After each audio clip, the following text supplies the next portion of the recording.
오늘 주요 뉴스입니다. 밤 11시부터 우리나라와 독일의 조별리그 마지막 경기가 열립니다.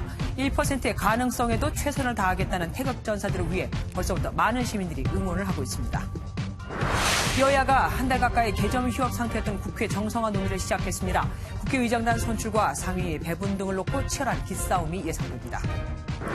40명이 사상자를 낸 세종시 부상복합 화재의 원인은 유증기 폭발로 추정됩니다. 지하층 코팅 과정에서 심한 유독가스가 나와 자연 발화했다는 겁니다.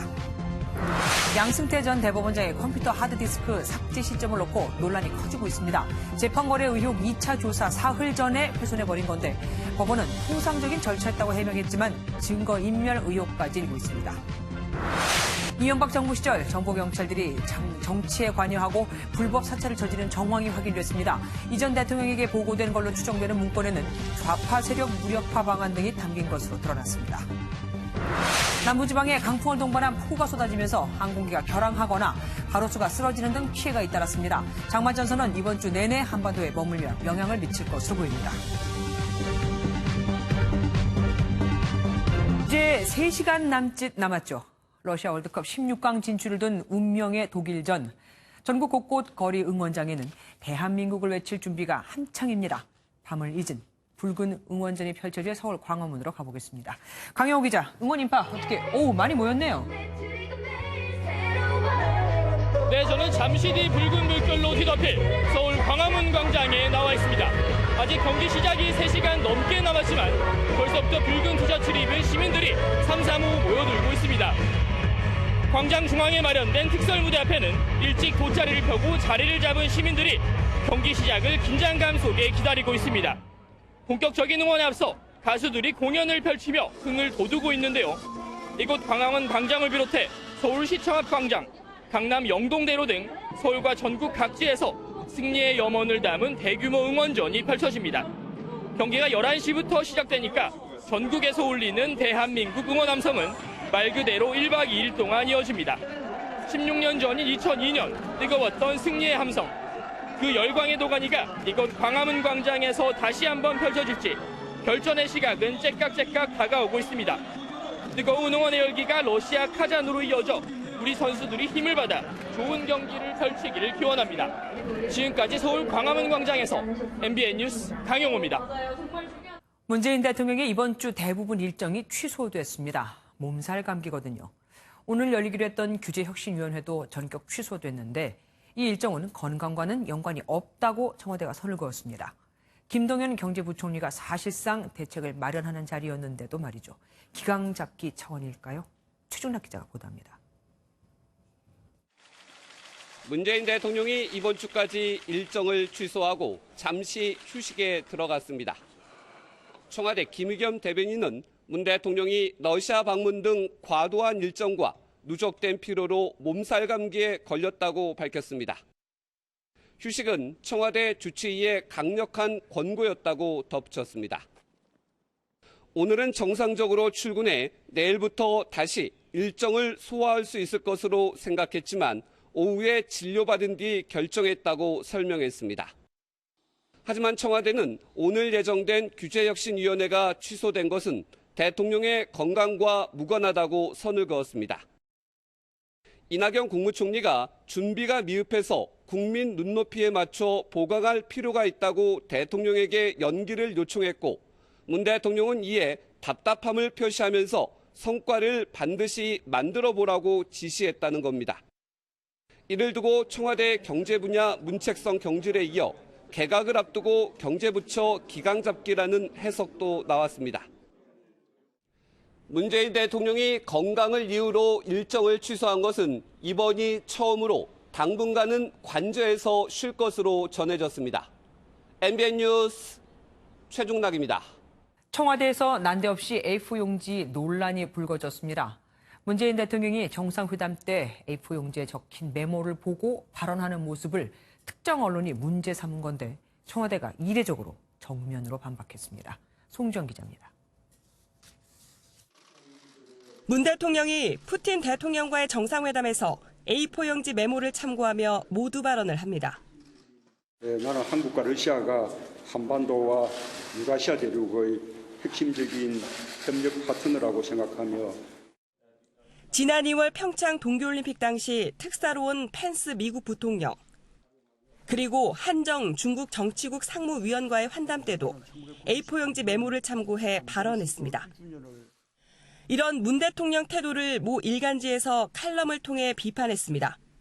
정상 간의 짧은 모두 발언을 외우지 못하는 건 문제이고 지도자 권위와 자질에 대한 신뢰까지 떨어뜨릴 수 있다고 지적했습니다.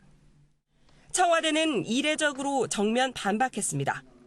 크게 3가지 이유를 들었는데 우선 외교적 관례라는 주장입니다. 정상 간 발언은 국가 정책을 결정짓는 만큼 모든 정상들이 메모를 참고한다는 설명입니다. 또 칼럼에서 문제 삼은 문 대통령 권위와 자질 덕분에 오히려 남북 북미 정상회담이 가능했다고 강조했습니다. 청와대는 짧은 모두 발언을 외우지 못한다는 지적도 문 대통령이 사법연수원을 차석으로 졸업했다며 우회적으로 반박했습니다. MBN 뉴스 송정입니다. 북미 정상회담 이후 트럼프 대통령은 연일 그 성과를 자화자찬하고 있지만 벌써 2주가 지나도록 후속 조치나 협상은 깜깜무소식이죠. 트럼프 대통령이 못 믿어온지 미 의회가 아예 북핵 협상 내용을 30일마다 보고하라는 법안을 발의했습니다. 의회 차원에서 북미 협상을 감독하겠다는 겁니다. 김은미 기자입니다. 북미 정상회담 이후 연일 자신의 성과를 자랑하느라 여념이 없는 트럼프 대통령.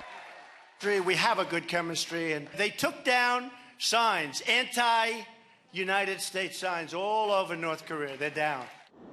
하지만 한미훈련 중단이란 양보에도 불구하고 북한의 구체적인 후속 조치나 후속 협상 소식은 들려오지 않는 상황. 결국 미국 의회는 트럼프 대통령이 앞으로 30일마다 북미 협상 과정을 의회에 보고하도록 하는 법안을 발의했습니다. 미 행정부가 싱가포르에서 비핵화에 대한 모호한 공동 성명에 서명한 뒤 의회의 감독 필요성이 더 분명해졌다는 겁니다. 특히 이 법안은 상원 외교위 민주당 간사와 공화당 출신 동아태 소위원장이 초당적으로 공동 발의한 것이어서 통과 여부가 주목됩니다. We'll push for continued engagement of the White House with Congress.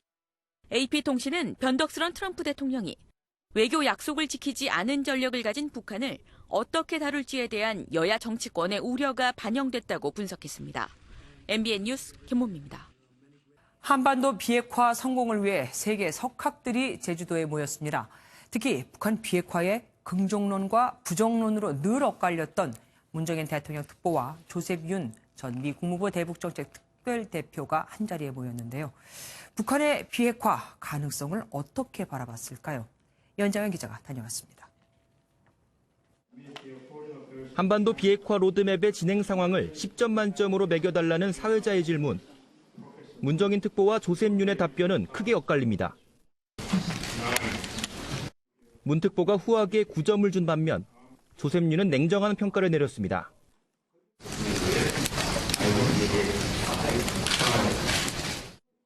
문 특보는 폼페이오 미 국무장관이 곧 평양을 방문해 김영철, 리용호와 만나 비핵화 시안을 정할 것이라고 내다봤습니다.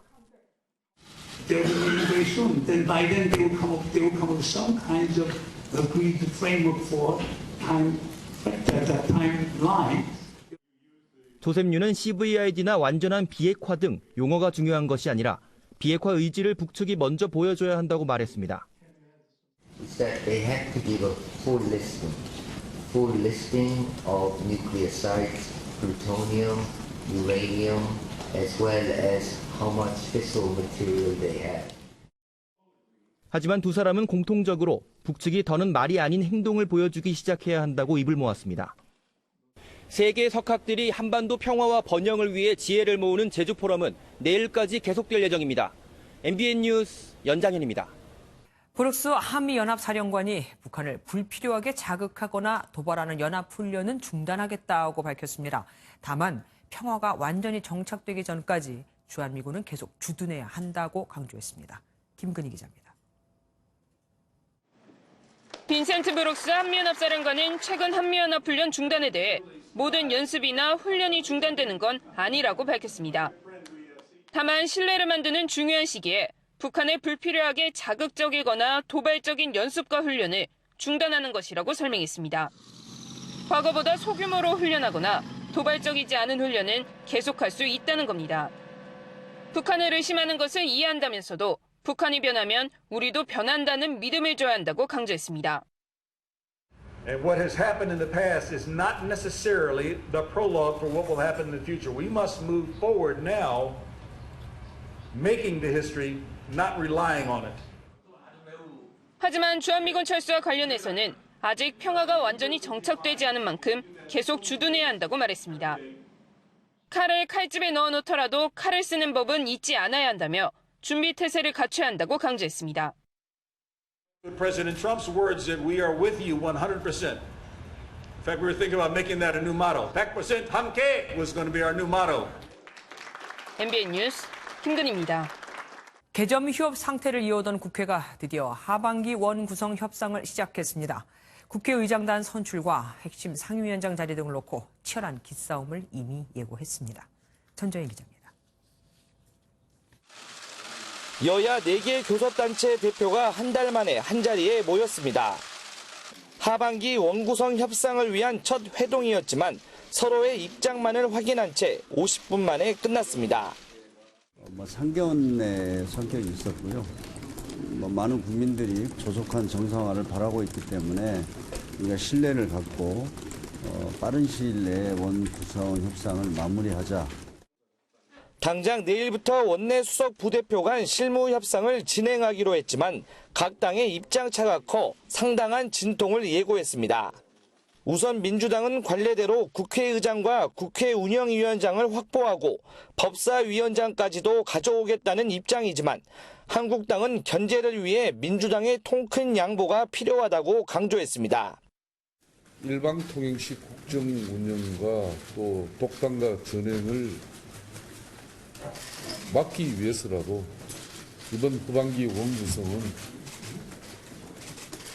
집권당인 민주당이 통 크게 양보하고 원내 3당인 바른미래당은 국회 부의장 한 자리는 반드시 가져와야 한다는 입장이고 평화와 정의 역시 부의장 한석을 노리고 있습니다. 여야는 조속한 시일 내에 원구성 협상을 마무리하자는 데 뜻을 모았지만 각 당의 치열한 삿바 싸움에 난항이 예상됩니다. MBN 뉴스 전정인입니다. 성찰의 시간을 갖겠다며 공식 활동을 자제하고 있는 안철수 전 의원이 오늘 당직자들과 만나 실패해도 계속하려는 용기가 중요하다고 밝혔습니다. 정계 은퇴를 할 뜻이 없음을 애들로 표현한 거죠. 오태영 기자입니다. 6.13 지방선거 패배 후 공식 활동을 자제하고 있는 안철수 전 의원이 당직자들과 오찬을 했습니다. 조금은 밝아진 모습의 안 전 의원은 성공이 끝은 아니고 그렇다고 실패가 완전히 마지막도 아니다라는 처칠의 말을 전했습니다. 실패를 하더라도 초심을 다시 생각해보고 그 일을 계속하려는 용기, 그게 정말로 중요한 것 아니겠습니까? 당 안팎에서 제기된 정계 은퇴론을 일축하며 계속 정치 행보를 이어가겠다는 뜻으로도 해석되는 대목입니다. 다만 안 전 의원은 당직자들이 용기를 잃지 말라는 취지로 한 말이라며 확대 해석을 경계했습니다. 한편 바른미래당은 당내 화학적 결합과 소통을 위해 매주 수요일 의원 오찬을 시작했습니다. 실질적으로 활동하는 의원 26명 가운데 절반인 13명이 참석했습니다. 자주 밥 먹고 자주 얘기해서 서로를 잘 이해하는 그런 시간들을 넓혀간다면 저희가 더 하나가 될 수 있을 것이라고 생각하고 바른미래당은 원내대표단을 구성하고 아침 토론회를 정례화하기로 하는 등 당 재건에 속도를 내는 모습입니다. MBN 뉴스 오태윤입니다. 영원한 2인자였던 고 김종필 전 총리의 연결식이 치러졌습니다. 그는 생전에 입버릇처럼 말했듯 평생 사랑한 아내 곁에서 영원한 안식에 들어갔습니다. 최형규 기자입니다. 위패와 영정, 훈장과 함께 태극기에 쌓인 관이 연결식장으로 들어옵니다. 영원한 2인자, 고 김종필 전 총리의 연결식이 오늘 아침 엄숙한 분위기에서 열렸습니다. 유족들과 원로, 현직 정치인 등 200명이 넘는 인원들이 참석한 가운데 문재인 대통령과 전직 대통령들도 화환으로 고인의 마지막 길을 배웅했습니다. 추모객들은 한국 현대사의 산 증인이었던 고인을 가슴 깊이 애도했습니다. 35세의 혁명 두 차례의 총리역임과 후선의 국회의원, 4번에 걸친 정당 총재, 우리나라 국정과 정치 발전에 얼마나 지대한 기여를 했는지. 이후 청구동 자택으로가 마지막으로 자신의 삶의 흔적을 둘러본 고인의 시신은 화장된 뒤 고향인 부여에 안치됐습니다. 산업화와 민주화에도 기여했지만 5.16 군사 쿠데타에도 참여하는 등 공과 과가 분명해 극과 극의 평가를 받는 풍운아 고 김종필 전 총리. 김 전 총리는 3년 전 먼저 세상을 떠난 부인 고 박영옥 여사와 함께 고향에서 92년 동안의 여정을 마치고 영원한 안식에 들어갔습니다. MBN 뉴스 최영규입니다. 3명이 숨지고 37명이 다친 세종시 주상복합 아파트 신축 공사장 화재의 원인으로 유증기 폭발 가능성이 제기됐습니다. 주차장과 연결된 건물 7개의 통로가 굴뚝 효과를 내면서 불길이 순식간에 다 번졌고요. 이재호 기자가 보도합니다. 화재 사고 당시 지하층에서는 바닥에 코팅제를 칠하는 에폭시 작업이 있었던 것으로 추정됩니다. 휘발성이 강한 에폭시의 유증기가 어디선가 튄 불꽃에 폭발했을 가능성이 높습니다. 기름이 올라와서 우리가 쫙 모이게 돼 있거든. 많은 양을 칠하니까 면적이 거의 좀 넓잖아. 그래서 그 페인트 작업을 했는데 7개 동 통로가 굴뚝 효과를 내 화재 확산 속도도 빨랐던 것으로 조사됐습니다. 하나의 띠같이 연결된 지하주차장 통로의 한 지점에서 폭발이 발생하자 연기와 화염이 순식간에 번졌다는 설명입니다. 장마를 대비해 옮겨놓은 가연성 단열재가 쌓여 있었던 것도 화재를 키운 원인으로 지목됐습니다. 이로 인해 구조 작업도 쉽지 않았습니다.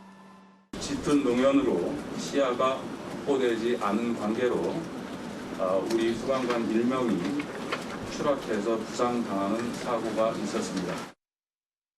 정확한 화재 원인은 내일 진행될 합동 정밀 감식이 끝나야 나올 것으로 예상됩니다. MBN 뉴스 이재호입니다. 안타까운 사연도 잇따랐습니다. 가족 생활비와 노무의 간병비를 벌기 위해 가장이 또 아버지를 따라 첫 아르바이트에 나섰던 대학교 1학년생 아들이 화마에 희생됐습니다. 김영현 기자입니다.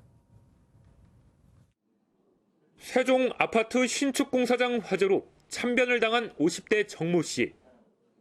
유족들은 황망함에 넋을 잃었습니다. 정 씨는 요양원에 계신 어머니의 간병비를 벌려고 하루 12시간 넘게 공사 현장에서 일을 해왔습니다. 홀로 서울에서 대학 생활을 하는 딸의 자취방도 구해줄 계획이었습니다. 아빠가 너무 미안했어요. 하나 못 얻어줘서 네가 편치 않은 곳에서 자고. 대학을 갓 졸업한 20대 김모 씨도 돌이킬 수 없는 화를 당했습니다. 아파트 공사 현장에서 설비 일을 하던 아버지를 따라 아르바이트에 나선 첫날이었습니다. 화재 당시 아들은 지하주차장에서, 아버지는 지상에서 작업을 하고 있었습니다. 입과 코를 막고 대피하라고 한 게 아들에게 건넨 마지막 말이 될 줄은 몰랐습니다. 진짜 나 살리고 싶었는데 나까지 속이 다. 중국인 근로자 30대 양모 씨는 타국에서 하루벌이를 해오다 변을 당했습니다. MBN 뉴스 김영현입니다. 오늘부터는 소방차의 진로를 방해하거나 끼어들기를 하면 100만 원의 과태료가 부과됩니다. 지금까지는 소방차의 출동을 방해했다는 사실을 구청에서 인정받아야 했는데 앞으로는 소방서에서 직접 처리를 할 수 있습니다. 서동윤 기자가 첫날 현장을 다녀왔습니다. 소방차나 구급차의 진로를 막으면 부과되는 과태료가 오늘부터 100만 원으로 크게 올랐습니다. 과거 최대 8만 원이던 과태료가 실효성이 없다는 지적이 잇따르자 무려 12배 이상 높아진 겁니다. 시행 첫날 얼마나 잘 지켜지고 있는지 현장에 나가 살펴보겠습니다.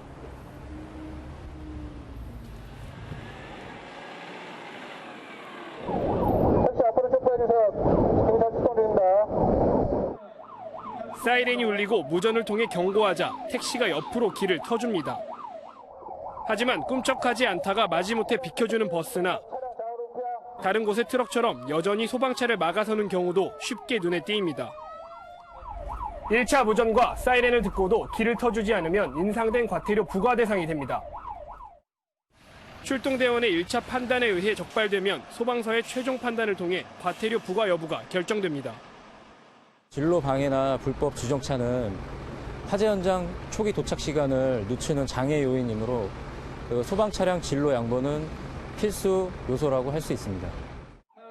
기존의 제각각이던 구청의 과태료 기준도 오늘부터는 소방청이 정한 일률적인 기준으로 일괄 적용됩니다.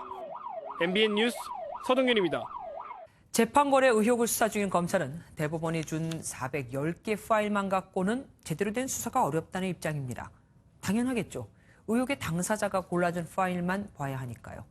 그래서 지워진 양승태 전 대법원장의 컴퓨터 하드디스크라도 달라고 요청했습니다. 김순철 기자입니다. 대법원은 검찰 수사와 관련해 410개 파일 제출로 충분하다는 입장을 고수하고 있습니다. 의혹의 핵심은 양승태 전 대법원장의 컴퓨터 하드디스크 등이 이미 지워진 상태여서 추가 제출은 의미가 없다는 겁니다. 추가로 하드디스크 낼 의향 있으세요? 검찰은 일단 대법원이 제출한 자료를 검토해보겠지만 제대로 된 수사는 불가능하다고 보고 있습니다. 한 검찰 관계자는 하드디스크 등을 포함해 기존에 요청한 자료를 이미 제출할 것을 대법원과 논의 중이라고 밝혔습니다. 하드디스크 실물을 받거나 검찰 관계자가 직접 가서 파일을 복사하는 방안을 요청한 겁니다. 강제 수사 여론이 높아지고 있지만 압수수색 대신 대법원에 이미 제출을 요청해 공을 넘긴 모양새입니다. 법원에 압수수색 영장을 발부받아 자료를 확보하기가 현실적으로 쉽지 않다는 점도 고려됐습니다. 검찰은 하드디스크 등 관련 자료를 대법원에 계속 요구하며 강제 수사 명분 쌓기에 나설 것으로 보입니다. MBN 뉴스 김순철입니다. 그런데 양승태 전 대법원장의 컴퓨터 하드디스크는 사법부 블랙리스트 의혹에 대한 2차 조사 지시 사흘 전에 삭제됐습니다. 그동안 쭉 안 하다가 하필이면 딱 그때요. 대법원이 관례라고 해명했지만 시기도 이상하고 그래서 고지고대로 믿는 이가 거의 없습니다. 일종의 증거인멸이라는 사람까지 있습니다. 이혁근 기자입니다. 김명수 대법원장은 지난해 9월 25일 취임과 함께 사법부 블랙리스트 의혹에 대한 철저한 조사를 강조했습니다. 한 가지인 사법부 블랙리스트 의혹에 대해서는 추가 조사 의향 있으신가요? 그 부분도 지금 당장 급하게 결정해야 될 문제인 것 같습니다. 그리고 40일이 지난 11월 3일 김 대법원장은 특별조사단을 구성해 본격적인 조사를 지시했습니다. 하지만 공교롭게도 김 대법원장의 지시 3일 전에 양승태 전 대법원장의 컴퓨터 하드디스크는 디가우징이라는 기법으로 완전히 삭제됐습니다. 기술적으로는 무조건 복원이 불가능하다는 거면서요? 네, 복원 불가능합니다. 전 세계 누구한테 가도 안 돼요. 대법원 관계자는 통상 대법관 이상의 하드디스크는 퇴임 뒤 2주 안에 자료를 폐기하는 게 관례인데 당시 국정감사가 있어 삭제 절차가 늦어졌다고 설명했습니다. 하지만 삭제 과정에 양 전 대법원장의 요청이 있었을 가능성도 있어 그 배경에 관심이 쏠리고 있습니다.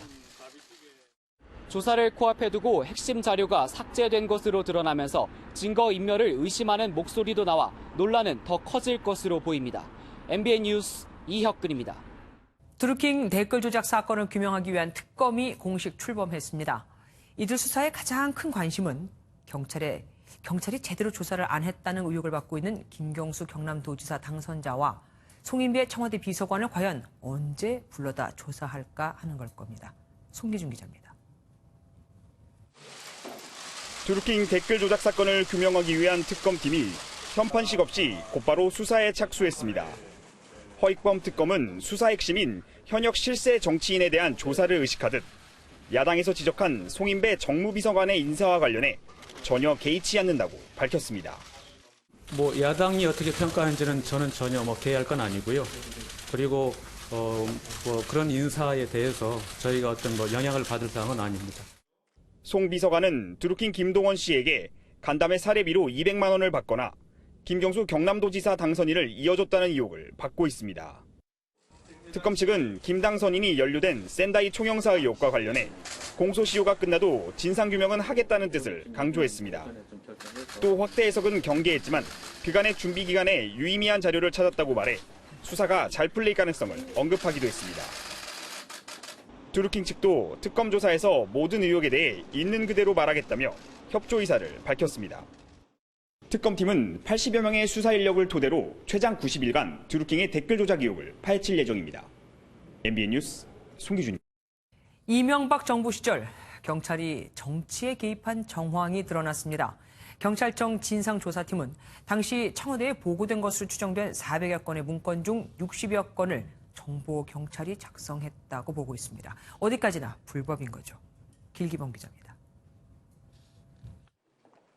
이명박 정부 당시 경찰이 정치에 개입하고 불법 사찰까지 했다는 정황이 드러났습니다.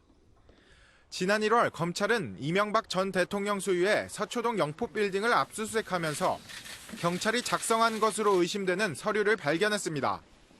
현안 참고 자료라는 표지로 묶인 문건들에는 좌파 성향 단체 지원 배제나 온 오프라인상 좌파 세력 무력화 대책 등이 담겨 있었고, 서울시장 보궐선거에서 여당의 승리를 위한 대책 등 정치 상황도 포함됐습니다. 논란이 일자 경찰은 진상조사팀을 꾸려 석 달 넘게 270여 명을 조사해 당시 정보경찰이 문건을 작성한 사실을 확인했습니다. 경찰청 정보국 등에서 발견된 문건 중에는 청와대에 412건이 보고된 것으로 추정되고, 이 중 60여 건은 불법 여지가 있는 것으로 드러났습니다. 보수단체 활동을 활성화시키는 내용의 조언이라든지 또는 지방선거에 관련돼서 어떤 종류의 분위기가 현재 있다라고 하는 정도. 퇴임 후 봉하마을에 내려간 노무현 전 대통령의 행적을 정리하거나 노 전 대통령이 개설한 민주주의 2.0 사이트에 동향 보고도 있었던 것으로 알려졌습니다. 진상조사팀은 문제가 된 보고서 작성자와 작성 경위 등을 밝히기 위해 경찰청에 수사를 의뢰했습니다. MBN 뉴스 길기범입니다. 오늘 남부지방에 장맛비와 강풍이 휘몰아치면서 곳곳에서 피해가 잇따랐습니다. 제주에서는 비행기가 3시간을 선회하다가 간신히 착륙했고, 또 직접 낙뢰를 맞은 비행기도 있습니다. 우종환 기자가 취재했습니다. 제주 지역에 장맛비가 쏟아지면서 공항 이용객들의 피해가 잇따랐습니다. 오전 7시 반쯤 김포공항을 출발한 이스타 항공 항공기가 제주공항에서 착륙을 하려다 강풍에 밀려 계속 실패했습니다. 항공기는 3시간 가까이 맴돈 뒤 11시 반쯤에야 활주로에 내렸습니다. 비슷한 시간에 출발한 아시아나 항공기는 제주 상공에서 낙뢰를 맞았습니다. 다행히 무사히 착륙했지만 정비에 들어가면서 다음 출발이 지연됐습니다. 한 호텔 건물 아래 전선이 뒤엉켜 있고 철제 구조물들이 바닥에 떨어져 있습니다. 새벽 3시 반쯤 부산 중구의 한 호텔 창문이 강풍을 맞고 떨어져 고압 전선을 끊었습니다. 주변 일대가 4시간 가까이 정전됐고 근처에 있던 순찰차가 창틀 파편에 맞았습니다. 경북 군위군에서는 밤사이 내린 폭우로 논이 물에 잠겼고, 전북 군산시에서는 강풍에 나무가 도로 위로 쓰러졌습니다. 28일은 장마전선이 남해상으로 남하하면서 남부지방과 제주도에 비가 내리겠고, 경북과 전북은 오전에 그치겠습니다. 장마전선은 주말까지 남부지방에 영향을 줄 걸로 전망됩니다. 비의 양은 점차 줄어들 것으로 보입니다. MBN 뉴스 우종환입니다. 초등학교 교사가 한 학생을 지목해서 왕따를 당하게 했습니다. 찾아간 학부모에겐 면박을 줬고요. 피해 학생은 죽고 싶다는 글까지 남겼는데 학교는 교사만 감싸고 돕니다. 강성 기자가 단독 보도합니다. 올해 초등학교 3학년이 된 지은이는 5개월째 학교에 가지 못하고 있습니다. 지은이의 심리 상태를 조사했더니 2학년 담임교사에 대한 원망으로 가득 차있습니다. 수업 시간에 학용품을 떨어뜨렸다는 이유로 지은이는 황당한 체벌을 받았습니다. 선생님이 때려보면 애들이 저를 손가락질하면서 불러요, 제 이름을. 그럴 때 기분이 어때? 창피하죠.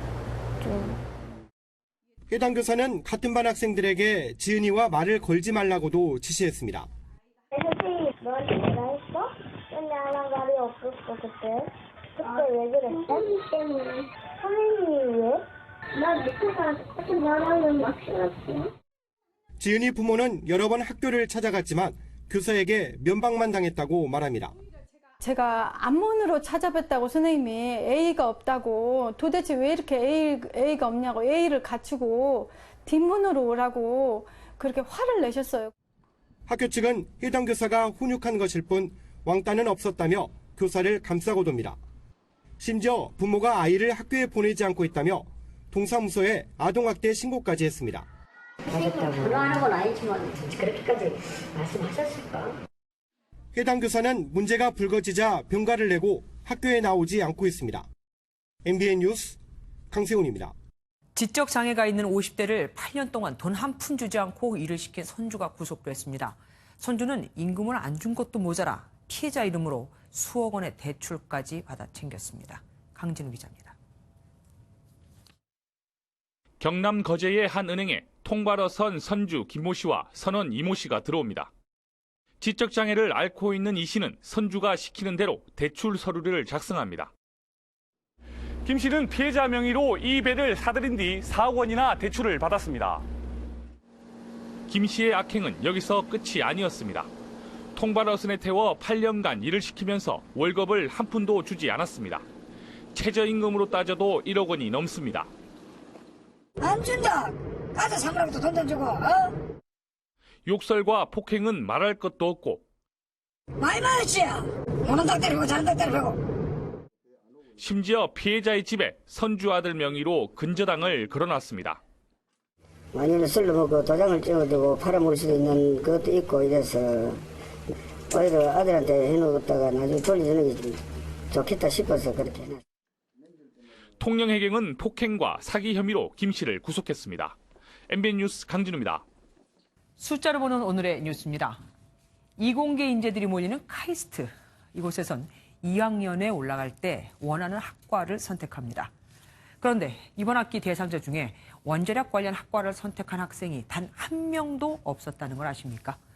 지난 학기에도 전체 725명 중 1%도 안 되는 달랑 5명만 신청을 했었는데 이번엔 아예 한 명도 없는 겁니다. 그동안 매년 숙명 안팎의 원자력 학과를 선택해온 것과 비교해보면 정부의 탈원전 정책이 영향을 미쳤다고 볼 수밖에 없죠. 서울대 등 다른 대학 원자력공학과도 비슷한 상황이라고 하니 이러다간 원전 에너지 분야의 인재가 씨가 마를까 걱정입니다. 카카오톡의 간편 송금 기능이 논란에 휩싸였습니다. 카카오페이라는 서비스에 가입하지 않은 사람에게도 돈을 보낼 수가 있거든요. 물론 서비스에 가입하지 않으면 이 돈을 찾을 수는 없고요. 이 기간 이 돈은 중간에 붕 뜨게 되는데 이자는 1원도 받지를 못합니다. 정준 기자가 보도합니다. 카카오톡을 즐겨 쓰는 이모 씨는 간편 송금 기능 때문에 낭패를 봤습니다. 카톡 메시지를 보내듯 친구에게 돈을 보냈지만 정작 친구는 받지 못했습니다. 친구가 카카오페이의 간편 송금 서비스에 가입하지 않았기 때문입니다. 문제는 상대방이 가입하지 않아도 송금이 가능하다는 데 있습니다. 이 씨의 돈도 친구의 돈도 아닌 상태로 중간에 붕 떠버린 상태가 된 겁니다. 상대방이 가입을 안 했으면 계좌번호가 없는 거나 마찬가지잖아요. 송금 자체가 안 돼야 되는 게 정상 아닌가요? 고객센터는 가입하기 싫다면 돈을 보낸 사람에게 송금 취소를 직접 부탁하라는 입장. 보내기 취소할 수 있는 경로를 고객님 문자로 전달해드리면 그 상대방 분께 한 번만 전달해줄 수 있으실까요? 송금을 취소하지 않으면 자동 환불까지는 사흘이나 걸립니다. 그동안 돈이 묶이는 데다 이자 또한 한 푼도 없습니다. 스마트폰에서 이뤄지는 간편 송금 규모는 하루 767억 원. 돈을 받고 싶으면 무조건 가입하란 식의 일방통행식 영업에 간편 송금 시장이 멍들고 있습니다. MBN 뉴스 정주영입니다. 요즘 안과 수술 1위. 그만큼 안과 의사들의 큰 수입이 되는 수술이 뭔지 아십니까?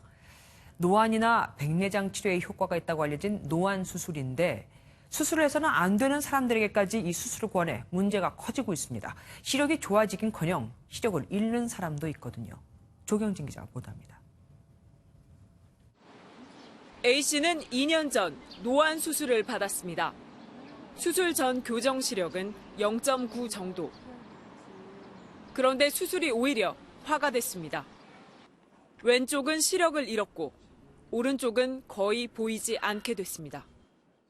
왜 안 보이신지 모르겠다. 나 같은 사람이 없다라고 말씀하시니까 의사로서 한계라는데 제가 뭐라고 얘기하겠어요. 정말 죽고 싶은 심정?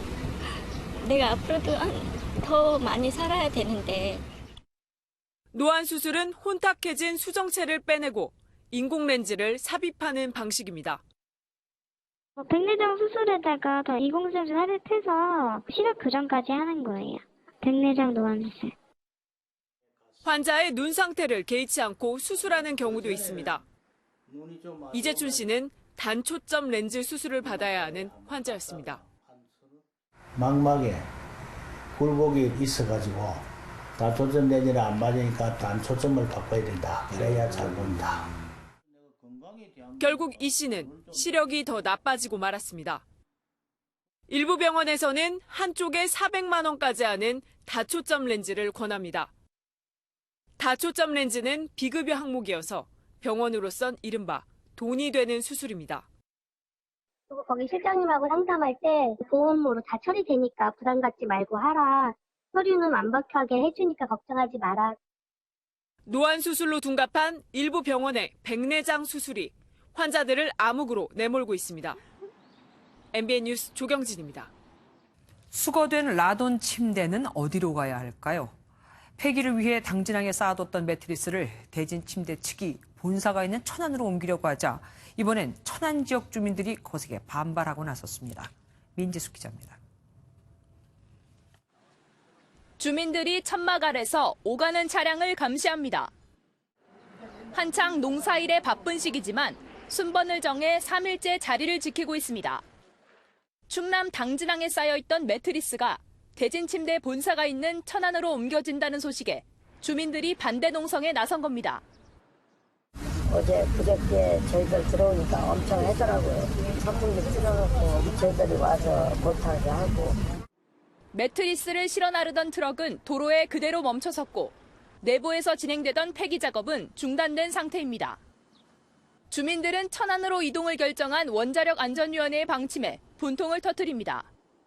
사실 뭐 당진이나 우리 천안이나 같은 대한민국 국민인데 원안위는 당진항으로 옮겨졌던 라돈 매트리스를 놓고 주민들의 반발이 거세자 3일 전 천안으로의 이동을 결정했습니다.